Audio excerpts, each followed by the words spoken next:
years ago, your driveway looked like this, lined with a wall of snow. January 17th, 1994. Cranking open a window? No way. The snow said you're staying inside. It meant no school for days as this historic snowstorm settled in around Louisville's historic buildings that said, hey, we've seen it all. As Brian Carter recorded this home video in 1994, you had to do a double take driving around Louisville, asking, what street, what neighborhood is this? And finally, toward the end of it all, listen to the good news from the late WHAS radio reporter, John Asher. At this hour, LG&E has fewer than 500 customers that are still offline.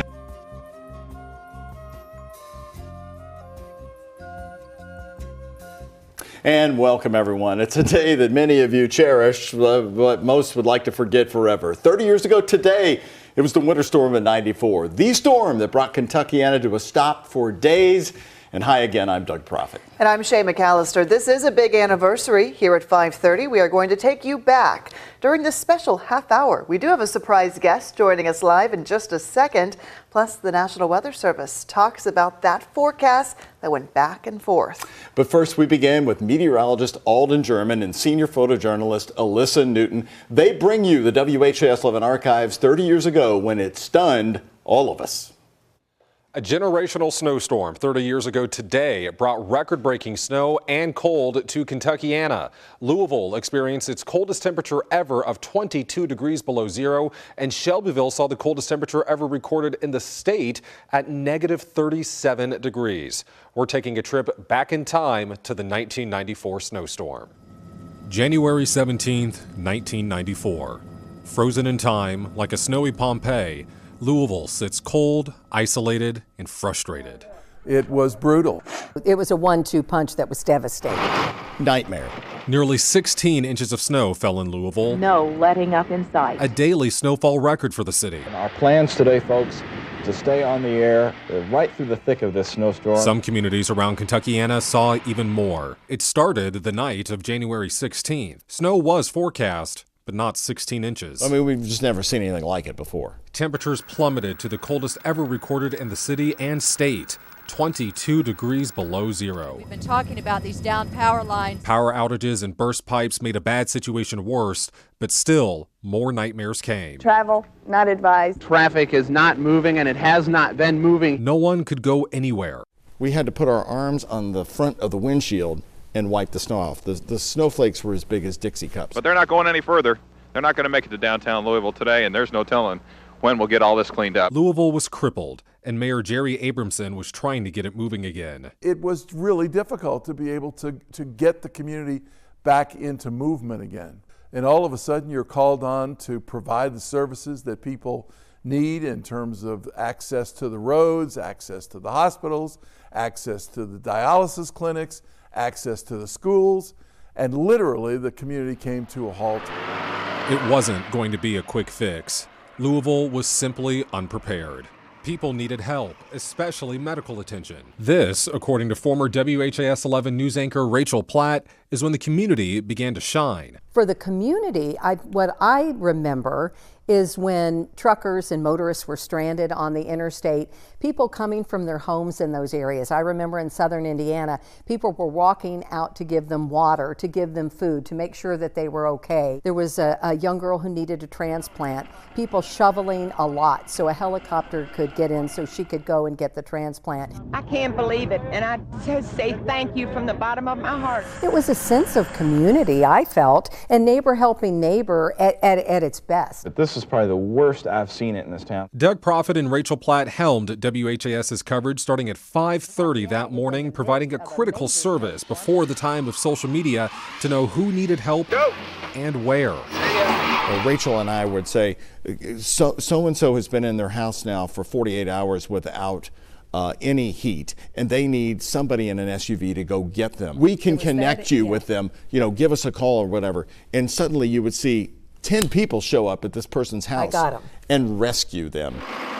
It was days before the city even started to get things moving again, by which point the community was frustrated, stir-crazy, and cold. Okay, bueno this whole street that we've been talking to is near a road that looks great, but good luck getting to it.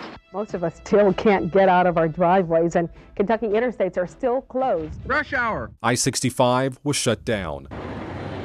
Louisville International Airport was closed. People were trapped in their homes. Everything stopped.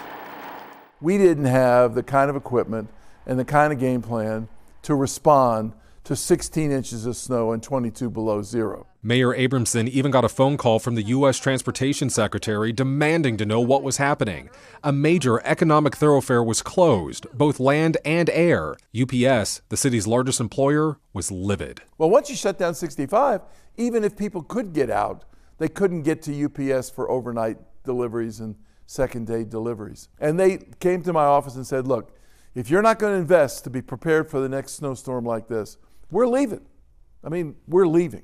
Lessons were learned after that. We need to get the essential personnel to their locations. Mayor Abramson visited northern cities to learn how they dealt with snow. Afterwards, plows were bought for garbage trucks, brine was introduced to the city, and street clearing plans were made for main thoroughfares and residential areas. Perhaps most important in an economic sense, the airport was equipped with a massive runway clearing fleet so airline delays would be limited. It was a lesson learned the hard way. And something else happened from that storm. Yes. 9 months later. That's we right. haven't talked about that because that was one of the things that we ended up, don't you remember? There was a baby Snow boom. babies. People were snowed in for 2 weeks. Not everybody was watching TV.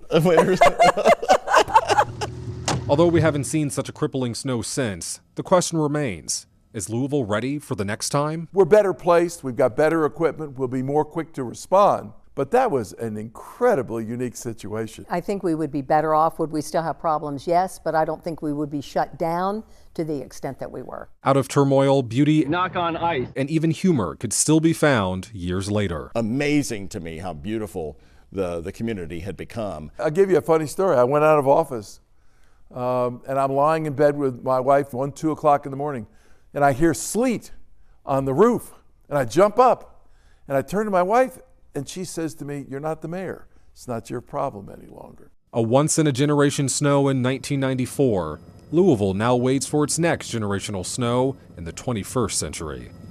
Reporting in Louisville with senior photojournalist Alyssa Newton, Alden German, WHAS 11, on your side.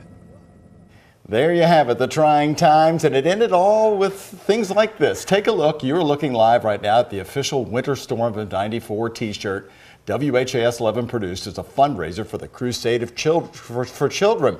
Our Connor Steffen, who wasn't born yet, found one, this one right here, in a local thrift store, and he bought it. And now we can show you who is holding the shirt for us tonight. Our surprise guest who was in the middle of it all when the snow started falling. Welcome, Ken Schultz. I came in just to find out who the surprise special guest was. Wow. I mean, I finally have lived to this point. Hey, listen, look what happened to me. I was 30 years old during that coverage. And I was old, even then. We have a lot of questions for you. Yeah. We do. Okay, Ken, I've got to ask first, where does this rank for you in your mind as like a top weather event for Louisville? Easily top 5. And the only reason I say that top 4, I would say 5 in my career because of the blizzard of '78. I was in St. Louis at the time. But this one, the big snow of '98, the ice storm of '08, you know, those also rank right up there as well. So you were our meteorologist on the air at the time when Rachel and I were in this very studio. I was wondering, you know, at one point we heard thunder. Oh, yes. We heard thunder in a winter storm, and Rachel and I turned over you were over there, and we said, "Ken, what is that?" And you said, "That's an oh poo moment." Because basically, you know, we had refined the forecast and we had a lot of confidence in it at that time until the lightning and thunder. And at that point in time, it becomes convective, and it's like a thunderstorm in the summertime. There is a downpour of rain. In this case, downpour of snow. And so all snow accumulations, all the bets were off at that point. It's just like unlike anything I've ever seen. I haven't lived in Louisville that long, but I love looking back at this. What's your feeling when you're sitting in this studio? You know, people out there are struggling or playing or whatever. What's going through your mind during this coverage? You know, you almost have to categorize that, because I have personal feelings, professional feelings. I was a bystander in some cases. I mean, I got into weather to see storms like that. And I was a participant. So in each category, there are memories and thoughts that are associated with that storm. You know, Rachel and I thought we got in here early. It was a struggle to get in, but you were in here before us. Tell me what it was like for you coming in. What time did you get here that day? Well, we knew it was going to start off as freezing rain. In fact, we really I went to bed thinking it was going to be more of a freezing rain episode. And that's part of the reason why snow accumulations fluctuated so much. At one point, we were saying 6 to 12 inches of snow, and then all of a sudden it's an inch or two. But what people forget is we were saying a half to 1 inch of ice as a possibility, which would rival or exceed what we had in 08.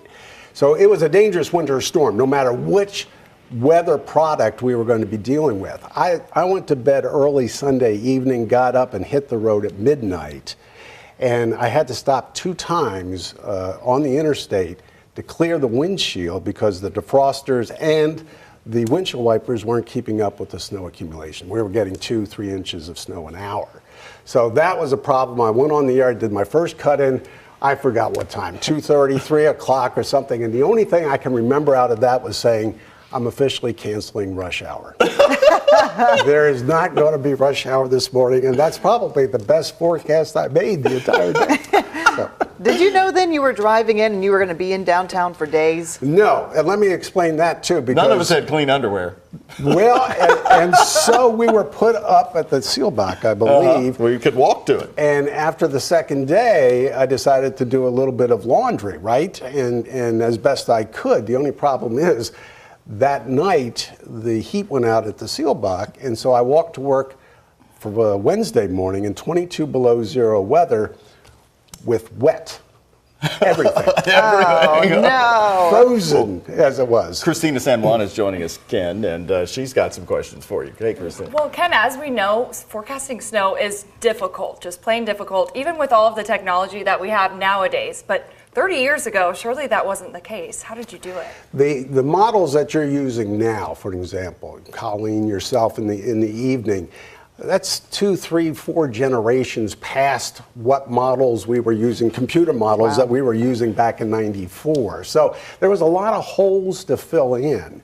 And I refer to that period of time still as the end of the Wild West period in broadcast meteorology, because for a long time, basically, it was my guess versus your guess. And then we got computer models, so we got a little bit better at it, but we are still at kind of Was it still being printed on teletypes and print paper? Dot matrix printers, Doug. We were as advanced as dot matrix printers at that time. But we were still having fax machines, print maps, and things like that, yeah. Well, it's been great for you to come in. I'll give you a hug for all of us. Thank you. Go ahead and toss to Christina for the forecast, Ken. We have some snow in the forecast. I'm assuming that you're not going to have to come in at midnight on Friday or whatever. Absolutely not. No, I do have some of these snow totals that we're looking at from 30 years ago. If you take a look at this, not forecasting snow anywhere near that much. We had over 10 inches in Bardstown, Kentucky, Lexington as well, and Scottsburg, Indiana got in on the action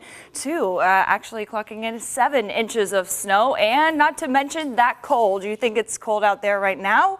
Well, we set that record low temperature for the entire state of Kentucky in Shelbyville, actually falling down to negative 37 degrees, as Alden said earlier, and then Louisville and E-Town both fell down to 22 degrees below zero, and that's the actual air temperature, not even the wind chill. So that makes it seem not so bad outside right now, right? All things considered, we're holding on to temperatures that are either side of 30 degrees from Jasper over to Louisville, and then we have a bunch of 22s from Shepherd Shepherdsville down to Campbellsville. Your wind chills, though, yeah, it's still pretty cold outside, feeling like 18 in Jasper, and it feels like 16 Shepherdsville, 11 in Frankfort. And we do have a winter weather advisory in effect tomorrow afternoon, lasting through Friday evening at 7 o'clock due to the incoming snow that we are forecasting here. So I'll walk you through Futurecast, tell you exactly how much snow to expect coming up in just about 15 minutes. Shane, Doug. We have so many more tools. We would have done a lot better job. So what happened with that forecast, and how does the National Weather Service look at it today? We caught up with the head of the Louisville National Weather Service, who explains what they learned from that storm. But first, everyone always forgets what happened just 24 hours before the winter storm of '94, and it was a Sunday, and it was a blast.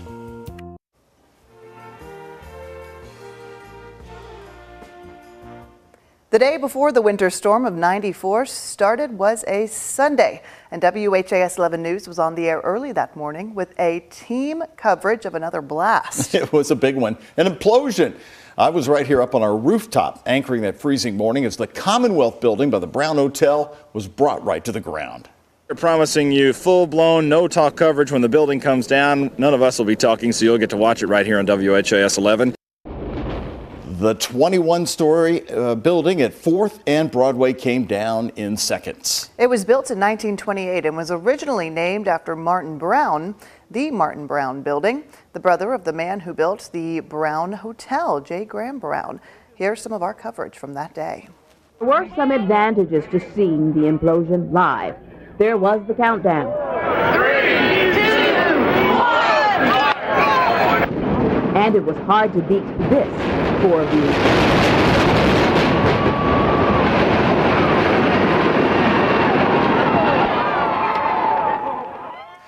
What a crowd. Little we know is coming next. Our coverage was a 30-minute special. Just before we went off, the late WHAS 11 Chief Meteorologist Chuck Taylor came up to the rooftop and told us to include a line that we could have a sizable snowfall shaping up. That forecast would later change. And about that change, we are going to hear from the head of the Louisville National Weather Service about what happened with that forecast and why. But first, it's the rant line for you, the Winter Storm Anniversary Edition. You've been calling us about it. We've got all of your memories next.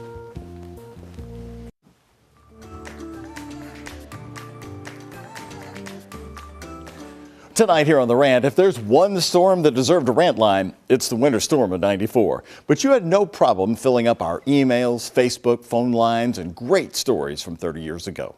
You know, we were all out in it, like the fantastic Chuck Olmstead right here, who was from Boston. Snow didn't get Chuck excited. He really didn't like it. And he always wondered why we always went nuts over it until the winter storm of '94.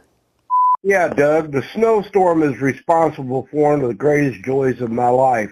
My son. I just wanted to pass that on. My son is A.J. Wilson, and I'm so proud of him. We went downtown, took the buses off the street. Buses are getting stuck. We had to walk back. We had to walk out. We had to walk home. We walk in the streets back from town. Chuck, that's Johnny Bellavia. Please play Bellavia. Thank you so much. Hey, Doug, this is Deborah from Louisville, Kentucky. I'm looking at the newscast now where you're talking about the storm 30 years ago. I believe I was working at University Hospital. They got me home. I worked from 3 to 11:30 that night, and I did get home to my babies safe and sound. Those were the good old days. Winter storm memories. Deborah in Louisville. I was stranded at home with a 2-year-old and thinking, if I have to hear the Barney the Dinosaur song one more time. Every time the snowplow came down our road, it buried my car under another 2 feet of snow, and Bellavia on WHAS played on and on and on. Berkeley and Louisville, that was the year we went sledding and skiing at Iroquois Park. Expected snow like that every year after. Rhonda in Louisville, I got pregnant during the storm. When my son was born, they had hats that said, "Snowstorm Baby." Amanda in southern Indiana, we piled up the snow real high and made snow tunnels, lots of snow ice cream. Linda in Valley Station, I could care less if we ever saw snow again, let alone that much. But Christy in Louisville, the best time of my life was 1994 with my husband and brother playing in all of that snow.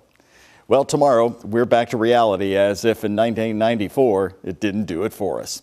Here's how you can rant on my Facebook page. I'm on X. There's the email address, therant@whas11.com.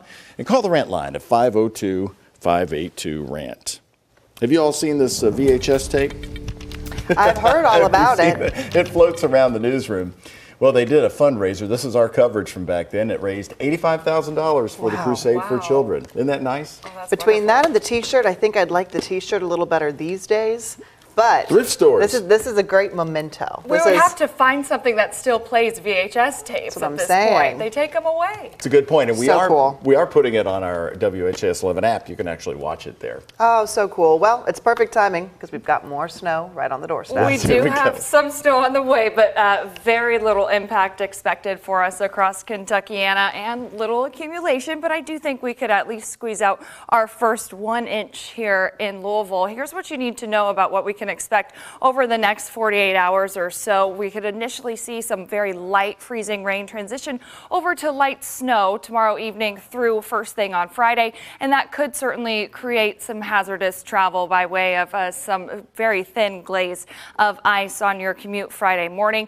That's also going to be ushering in another round of some Arctic air that's going to bring sub-zero wind chills for our Saturday morning. And that's why the National Weather Service has issued that winter weather advisory in effect at noon tomorrow, lasting all the way through Friday. This includes all of Kentuckiana with the exception of Jackson, Jennings, and Lawrence counties. Now, getting you going on Futurecast into the next several hours, we will see those temperatures dip down into the upper teens and the lower 20s. So wind chills out the door tomorrow morning. Still going to be very frigid, but not quite as bad as what the last couple of mornings have offered for us.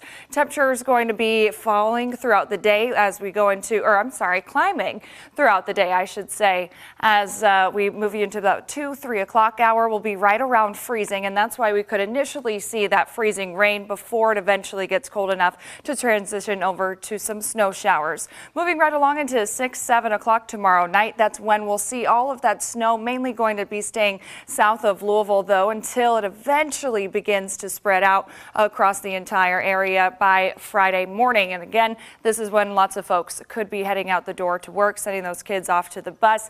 Do make sure that you're incorporating extra time if you are going to be on the roads, because I do expect to have some of those impacts. Through the course of Friday afternoon, that's when we start to see those temperatures dropping throughout the day. We'll start the day in the mid-20s and then end in the single digits. It's going to be a very cold start to our Saturday, much like what we've seen the last few days. Temperatures falling into those single digits. We'll wake up to a lot of 5s, 6s, and 7s. That's your actual air temperature there. In terms of accumulation, I did tell you that it looks like we could probably squeeze out right around 1 inch here in the city, and you'll have better amounts the farther to the east that you live. Don't plan on seeing a whole lot, though, if you're west of the interstate, as I expect probably right around a trace to 1 inch before the storm is done here. But nonetheless, we are at least going to get a pretty good dose of winter weather across the entire area. But by Saturday, we're really going to be feeling that cold, as wind chills are expected to be between 0 to -10 out the door. But then we have something to look forward to. If you're not a fan of this extreme cold, going to be pushing the freezing point by Sunday and then recovering quite nicely into the 40s Monday into Tuesday. Tuesday also offers our next chance for some rain, and hopefully that can help clean off our roads, all of that salt that's still out there. Doug and Shay. All right, Christina, thank you. Well, Ken Schultz just talked about it a little while ago. Most of us to this day believe that all of the meteorologists missed on that winter storm disaster. So what happened? As the snow came down, everyone wondered that very question. So we caught up the other day with John Gordon, the head of the Louisville National Weather Service office, and asked him. You know, the Weather Service in Louisville originally had forecasted all the snow, and then they changed it on that Sunday to all this freezing rain, and then they had to catch up. So what are our lessons? Be more aggressive with the new data, using new tools, and put out a forecast and keep updating it, not waiting for 12 hours. Our mantra right now, if it's wrong, fix it, and keep updating it. In 94, there were some things we could have done better. I was not here, by the way, Doug. I was not here in 94. But we always want to do a better job and get it right. Gordon says in 94 they only had 2 computer models to look ahead, and now they have half a dozen or more, and they also use weather information from UPS jets to give them real insight, not available in 1994. And of course, we have to wish a big happy birthday to WHAS 11's very own winter storm baby. That's Haley Roush there, right in the middle. She's 30 years old today. Haley is the daughter of Sarah and Mike. Mike was our news director at the time, who put together our team coverage on the day before. On Sunday, he wasn't going to take any chances on changing that forecast. Again, we were all in here for that implosion, so we were about as ready as you could get for the surprise, and Mike led our newsroom while also racing back and forth to the hospitals as Haley was born. Happy birthday, Haley, and of course, happy birthday to Sarah and Mike. Well, as we wrap up our trip down those snow-covered roads, we're going to take a look at how you saw the big storm. We have been asking you to send us your photos from the winter storm the past week, and so here we go. 30 years ago, to the tune of course, Bella Via, played every year on this station since 1978.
Love the kids there. Well, if you haven't had enough, we invite you to check out our great story about the winter storm of '94. It was produced and written by WHAS11.com journalist Joseph Garcia. He did a great job with our presentation. And you can still add your memories to the page. You can also check out the great photographs from 30 years ago.